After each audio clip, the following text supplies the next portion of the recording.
Most professional athletes will end up bankrupt despite making millions of dollars. Their lifestyles are unsustainable, and their egos make them think they will be the exception to the rule of a huge drop-off in income after retiring. Some NFL players have literally managed to blow through over $100 million, and today I wanted to make a video going over some of those players. I made another one of these a few weeks ago and told you guys if it got 500 likes, I would do a part 2, and you guys absolutely smashed that goal with over 1,000 likes on the video now. Today we'll be going over some legendary players from Adrian Peterson to Rison, so hopefully you got your popcorn ready. The first player I wanted to talk about today is Adrian Peterson, no matter how you feel about him off the field. When he was in the NFL, he was by far one of the most dominant running backs we've ever seen. Even in his rookie year, he rushed for over 1,300 yards and 10 touchdowns. And through his career with 7 different NFL teams, he managed to rake in over $103 million. His rookie contract was a 5-year, $40 million deal, and he followed that up with a massive 6-year, $86 million contract in 2011. Even after that, signed a $42 million deal with the Vikings, a $7 million deal with the Saints, and a few small $1 to $2 million deals with the Lions, Commanders, and Seahawks. If he would have taken even a fifth of his career earnings and put them into a standard investment, then he would be still making over $1 million a year from his interest alone. Adrian Peterson's biggest problem is that he loved extravagant spending on stupid things. The biggest example of this was his 30th birthday party that ended up costing him several $million. This party was the definition of stupid spending. He flew in 320 friends and family with first-class plane tickets, and then also got each guest a first-class hotel room. He had his assistant source a lemur and python for rent, but that wasn't enough to keep guests entertained, obviously. So they also hired snake charmers, flew in world-famous belly dancers from New York, had several ice sculptures made, and even had a custom throne for Peterson to sit on. The party had Wale perform, alongside Jamie Foxx appearing as a DJ. There were more than 100 workers in attendance, and they also had a humidor full of world-class cigars. Obviously, a party like this was going to need some facilities, so he had luxury portable bathrooms with tile floors brought to his backyard. He even rented a camel from the zoo to ride around for his big entrance. Overall, this party was rumored to have cost in the ballpark of $3 million, which is just an outrageous amount to spend on a single day. It's especially funny because chances are a large number of Peterson's friends were also independently wealthy. Flying rich people from around the world to Houston on your dime just seems reckless. The money problems appeared pretty much as soon as he stopped getting insane contracts. Obviously, a running back won't be able to play at his peak forever. The days of him making $20 million a year were over by 2016. However, he didn't want to give up his insane lifestyle and make changes to guarantee his security. Despite signing a 2-year, $7 million contract with the Saints in 2016, he ended up taking out a loan from a company in Houston for $5 million. Despite still playing in the NFL, by 2021, that original loan had ballooned into $8.3 million with interest. The company at this point was taking legal action to try to recoup their loan, and it was found Peterson was unable to pay off the amount. I know $8.3 million is an insane amount of money, but by this point, Peterson had made well over $90 million. Even needing the loan in the first place doesn't make too much sense. Peterson claims that this loan was done by his financial advisor, who had set out to scam him out of his wealth. However, the courts don't seem to agree, with them recently deciding that Peterson would be ordered to hand over assets to pay the now $12 million in debt. They have even taken to trying to sell his football awards to try to offset the debt. Once your NFL awards are being stripped and sold on eBay, you know you have put yourself in an insane financial hole. I feel like a lot of these players don't seem to understand that they have a low shelf life. Peterson had an insanely long career. However, most players are only going to be in the league for 2 to 3 years. Those huge paydays are important to set yourself up for life. Peterson has claimed this will all be resolved and he is not broke. However, with a $12 million judgment hanging over his head, he will need to make some serious money to get out of that hole. There is no doubt that he will end up a Hall of Famer, but the legacy he leaves will be complicated due to this and his other off-the-field issues he's had through his career. It does suck to see someone squander such a layup at generational wealth, but sadly this is anything but uncommon for former NFL players. The next player I want to talk about is a warning for those who want to sink their entire investment portfolio into just one company. Dan Marino is still known as one of the greatest quarterbacks of all time. With over 60,000 passing yards and 420 touchdowns, he revolutionized the passing game in the NFL. Despite coming into the league before insane salaries became the norm, he still was able to make millions through his career. Over 17 years, he raked in over $51 million from the league, but most of that was spent on an inflated lifestyle. When he did decide to start investing his NFL money, he decided to buy over 1.5 million shares of a company called Digital Domain. Digital Domain was the company known for creating the Tupac hologram that performed a few times. But surprisingly, in 2012, there was not a large demand for hologram concerts. Despite investing over $14 million into the company, they ended up going bankrupt in 2012 and wiped out the entirety of Dan Marino's investment. Anytime you are going to invest money, it's important to remember that placing all of your eggs into one basket is a huge risk. If Marino had spread out his investment and diversified his portfolio, then Digital Domain going bankrupt would have hurt, but it definitely wouldn't have led to the loss of nearly $15 million. This was a huge hit to Marino, and he suddenly started being much more active when taking on sponsorships and side gigs. Thankfully, he is such a legendary NFL player that he was able to quickly get his income back up, and he is getting paid millions of dollars to convince boomers to buy Skechers. Hopefully, Adrian Peterson is smart enough to take a page out of his book, but AP also has the downside of not being the most brand-friendly personality. Dan Marino has also diversified into real estate, other private companies, and also still is taking on new brand deals that are guaranteed to pay at least a few $100,000 a year. Anytime you are looking into investments, it's important to remember the golden rule. Do not place a huge portion of your net worth into a single company that doesn't have a proven success record. Gambling $14 million on a company working on potential hologram technology is a huge risk. If it pays off, then he would have made hundreds of millions. But objectively, we all knew that it was unlikely to gain a ton of steam. Rison was a first-round pick in the 1989 NFL Draft. His rookie deal was a 5-year, $2.6 million deal with the Colts. But after a solid rookie season, he was traded to the Falcons, and in 1992 signed a 2-year, $1.4 million deal after lighting the league on fire for a few seasons. In 1993, he signed an extension for another 2 years at $3 million, but got a huge payday in 1995 when he moved to the Browns and signed a 5-year, $17 million deal. However, his ego started to have issues and he would lash out at fans constantly. He spent 1 year in Jacksonville and Green Bay, but his ego also flared up and ruined relations with his quarterback Mark Brunell. He was released after just 1 year and then signed a 2-year, $1.8 million deal with the Chiefs. He did get an extension with the Chiefs worth $15 million, but was sent to the Raiders in 2000 on a 1-year, $500,000 deal when his production fell. He even spent a year in the CFL in 2004.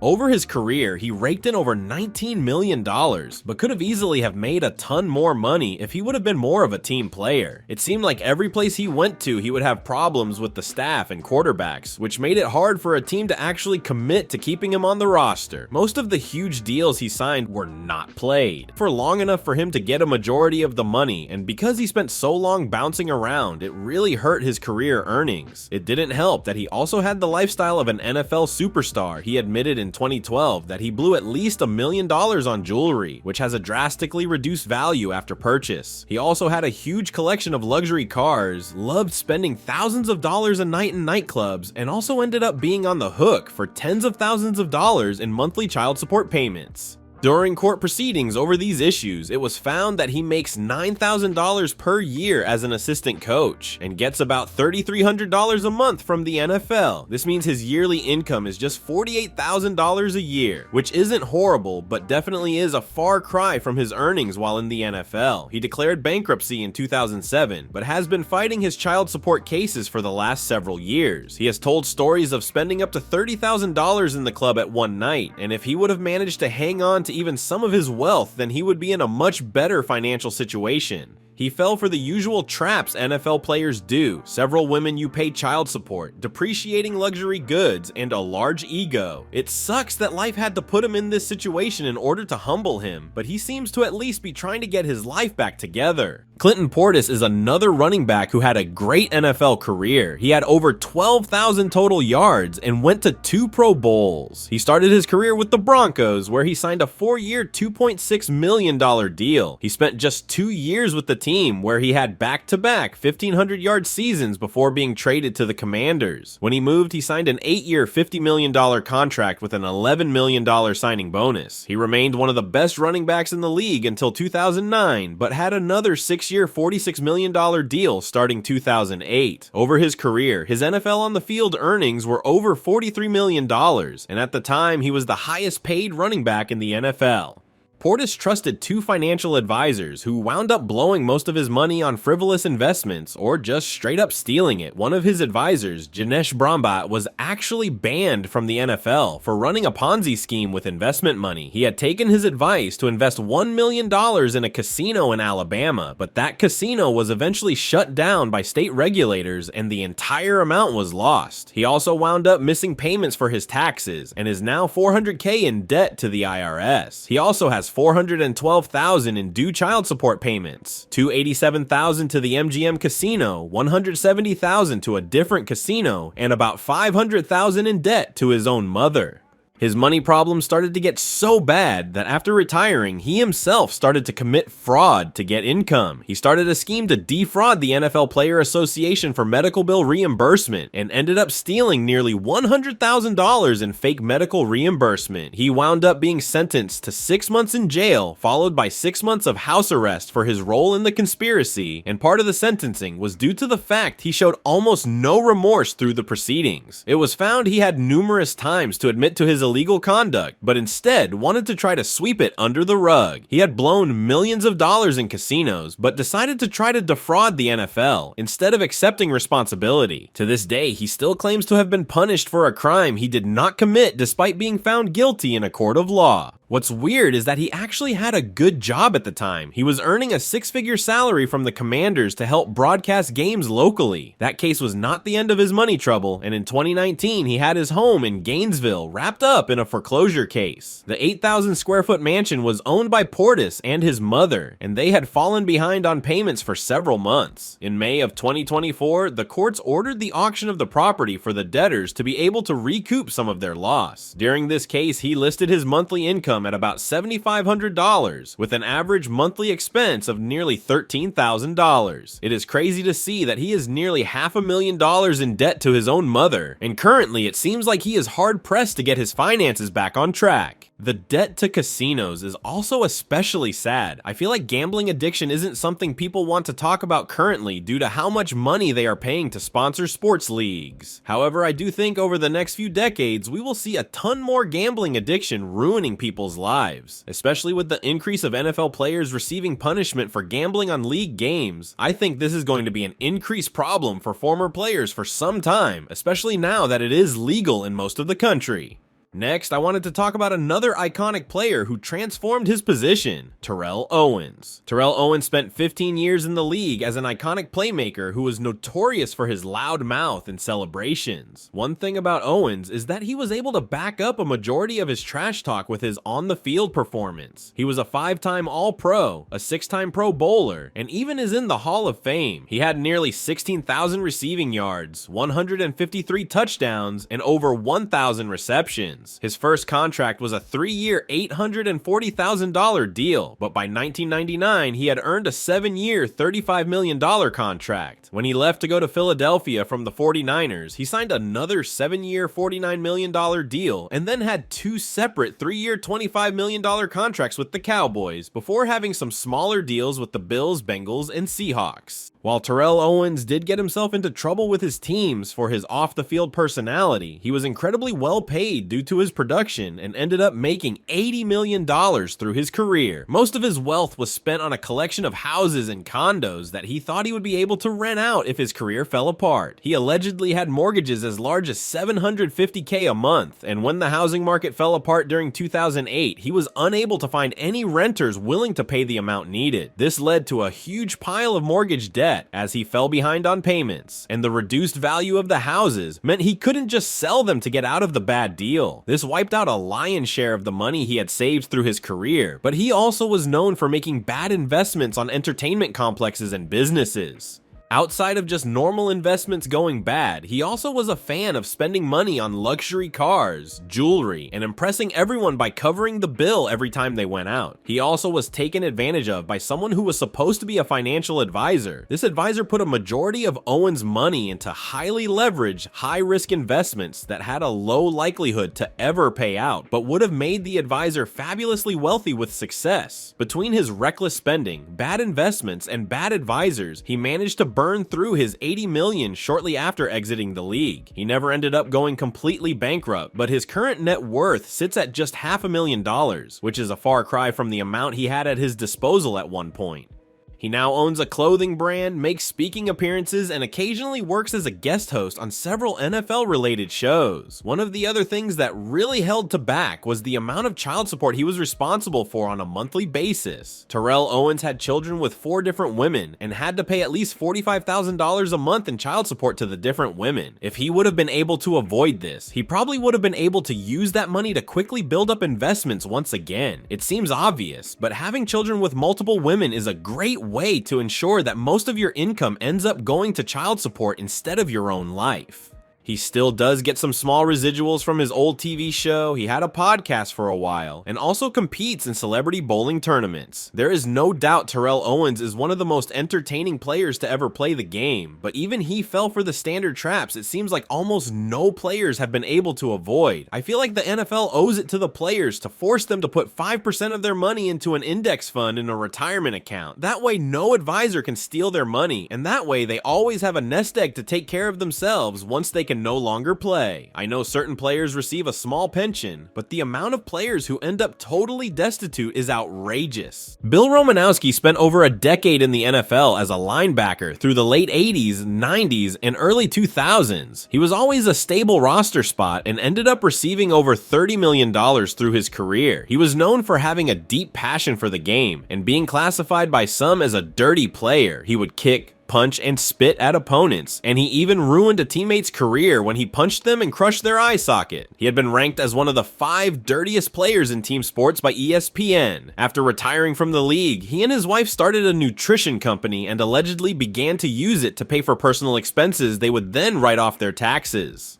This is an abuse of the tax system, and eventually they caught the attention of the Department of Justice, who accuses the couple of using their nutrition company to skirt taxes to the tune of $16 million. They ended up filing a civil suit against the couple to try to recover the missing tax revenue, and the couple filed bankruptcy in April of 2024 to try to delay the Department of Justice being able to claim the revenue. The suit claims that they actually failed to pay taxes from the time period of 1998 to 2007. It also alleges they avoided reporting income and were directly withdrawing money from the bank accounts registered to their LLC for personal expenses. The lawsuit claims they used the millions they underreported to pay for things like chiropractor appointments, plastic surgery, day spa visits, rent for their daughter, groceries for their son, and miscellaneous luxury goods. This isn't the first time Romanowski has been in legal trouble when it comes to the teammate incident I talked about earlier. During a practice in Oakland, he and Marcus Williams got into a fight after the play. Romanowski ripped off Marcus Williams' helmet and punched him in the face so hard he knocked Williams unconscious. It shattered his left eye socket and left him unable to play football any longer. Williams ended up suing Romanowski over the issue and looked for $33.8 million to make up for his ruined NFL career. The court ended up deciding that Williams would receive $300,000 to make up for his salary in 2003, and he would also get $40,000 for medical bills. They attempted to try the case again, but Romanowski ended up settling the issue out of court for $75,000 more.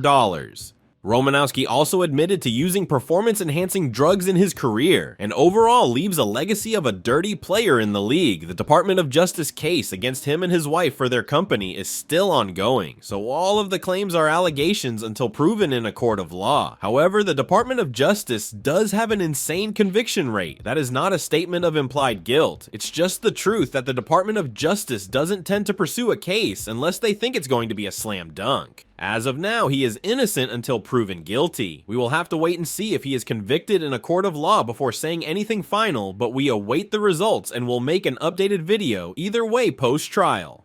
Next, I want to talk about a player who has been a spectacle to watch through his career, and that is none other than Antonio Brown. He has had some of the most notorious off-the-field issues over his time in the league, and ever since retiring, he has been a mainstay of football social media, not always for his own best interest. He was an electric wide receiver, that is indisputable, but he also is the definition of walking CTE. His first deal was definitely his smallest by far, at just 3 years for a total of $1.2 million. His second deal was his first large payday with a 5-year, $42 million deal that was followed with a monster 4-year, $69 million extension. In 2019, he signed another large 3-year, $50 million deal before following it up with a $10 million 1-year deal and a few smaller $1 to $3 million deals in Tampa. He did have almost 1,000 career receptions and over 12,000 yards receiving with 83 touchdowns. This is an incredible career, especially considering he is just 5'10". His total career earnings ended up being more than $80 million without any sponsorships included. He even played as recently as 2021, but despite retiring less than 3 years ago, he has already filed for bankruptcy. Just this year, it came out that Brown was filing for bankruptcy due to him owing $3 million to 8 different creditors. One of these is a truck driver who was awarded $1.2 million after Brown allegedly assaulted him. He also is being sued by his marketing team for allegedly not paying out commissions on sponsorship deals they acquired for him. Also listed with this debt is hundreds of thousands of dollars in credit card debt, alongside money owed to a plumber out of Tampa. In his bankruptcy filing, he claims he has less than $50,000 in assets, and he is still facing tons of lawsuits for random acts he's committed through the years. Brown was sued in 2018 for throwing furniture off a balcony that hit a toddler. He was sued by his personal chef, and he also was accused of some heinous acts in a different lawsuit. It's safe to say that he managed to squander an insane amount of wealth in record time. To manage to blow through $80 million just 3 years out of the league is insane, but Brown doesn't seem to even understand the level of wealth he managed to squander away.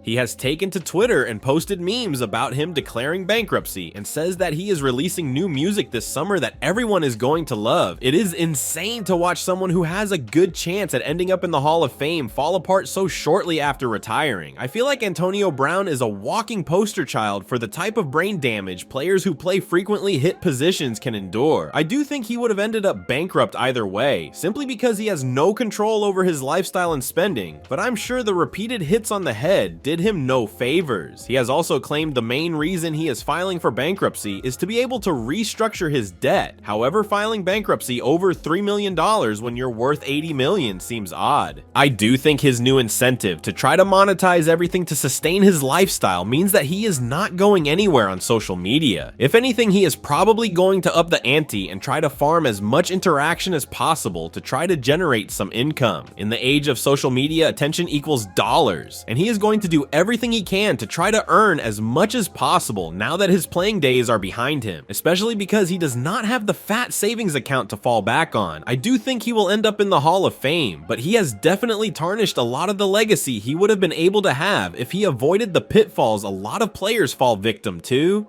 Ingram Sr. is the father of the fan favorite Mark Ingram, who played running back. He too played in the NFL as a receiver for 10 seasons and made several $million through his career. At the time, the salaries were not what they are today, but he still should have been able to set himself up for financial security after retirement. Ingram fell for the traditional trappings of NFL players, expensive jewelry, flashy cars, large houses, and soon found himself being strapped for cash after retirement. Instead of attempting to transition into broadcasting or coaching, he instead decided to give a try at laundering narcotics money and cashing counterfeit checks. In 2005, he pleaded guilty to money laundering charges alongside bank fraud. He had been depositing money he thought had come from narcotic sales into a bank account to try to clean the money. This is already after, in 2001, he was sentenced to 6 months in federal prison for having thousands of dollars in counterfeit bills, alongside a conviction in 2004 for credit card fraud in Flint, Michigan. He also was charged with felony breaking and entering in 2007, but the case ended up dismissed due to lack of evidence. Overall, he turned to dirty means to try to eat ends meet and ended up being punished for his role in the scheme. He made things worse for himself when he refused to turn himself into the police to begin his sentence in order to try to see his son play in the Sugar Bowl. I understand wanting to see your son play in a bowl game, but when you are supposed to report to federal prison, it is important to be on time. His bad decision making didn't end there either, and in 2018 he was charged for having over 100 marijuana plants in his apartment alongside a handgun he was not legally allowed to own due to being a felon. He was on supervised release when he decided to have 100 weed plants in his rented condo. I know everyone makes mistakes from time to time, but realistically, this was only ever going to end one way. The owner of the unit called the police to let them know they were having trouble with Ingram as a tenant, and when police arrived, it was clear there was an illegal grow operation. When investigating, the police also realized he had not been paying his $500 in restitution since 2016, alongside not telling his probation officer he had moved. All of these things are definitely going to land you in hot water with the prosecutors, and I'm not really sure what he expected to happen when his probation officers found an illegal marijuana grow in his apartment. Either way, he has spent most of his post-NFL career in and out of prison, and unfortunately seems to be insistent on getting himself into serious trouble. That is just a few more NFL players who have ended up bankrupt. Unfortunately, we still are nowhere near the end of the list of players who have made boneheaded financial choices. Last time I set the goal at 500 likes, and for part 3 I am going to ask for 1,000 likes. This video was about 5 minutes longer and took a bit more research, so I would appreciate you pressing the like button and letting me know in the comment section down below what you thought of the video. If you like football videos like this, then you should know we post 3 to 4 videos a week and really are trying to hit 10,000 subscribers this year and would really love your support. Thank you for watching.